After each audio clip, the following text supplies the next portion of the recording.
It is good to see you again. Now that you have a pretty good framework for adolescent literacy, we will start in on pedagogical topics. In Module 3, you will look at textbook readability, and the all-important Texas-TEKS. Readability is a major concern with adolescent reading.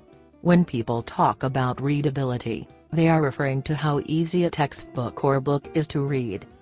The readability of a book can be established in many different ways. You'll learn about them in your textbook, a PowerPoint, and another resource. Wait a minute. Don't schools use textbooks that are at the right grade level for the class? If I teach 7th grade social studies, isn't my book written at the 7th grade level? Not necessarily. Even if your book were written at a 7th grade level, your students may not all be reading at that level. You may have students reading at a much lower level. It is your responsibility to see that the textbook you use is appropriate for your students. I don't pick the textbook, do I? Doesn't the district do that? Yes, but teachers are put on textbook selection committees, so you should be sensitive to readability issues. There are many different ways to determine readability. So you will see the term Lexile used a lot. Lexiles are used with textbooks and with trade books. Okay, so if I'm careful about using an appropriate textbook, I'm good to go. I can use my textbook to plan my lessons. Sorry, it's not that easy. Your entire teaching career in Texas will be governed by the TEKS.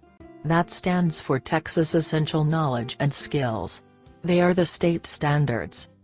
Everything you do must be aligned with the TEKS.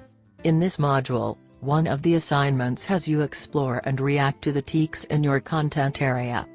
You mean the TEKS cover all grades? And all content areas? Yes. And they can be very detailed. You will have to show how every lesson you do supports specific TEKS. Okay. So I'm careful about my textbook, and I get to know my TEKS. That's it for Module 3?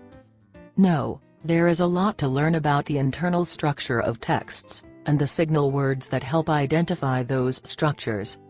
Students don't automatically recognize internal text structure, and the type of text structure varies from one content area to another. It is your job to help them understand those structures and those signal words. Alright, textbooks, structures, and signal words. Whew. Sounds like a lot. It is, but it is foundational knowledge for your teaching. So dig into Chapter 5, and remember the magic slogan. Oh, yeah. The happy salamander eats tacos. You've got it. You'll be pleased with yourself when you've mastered all those important concepts. Carry on.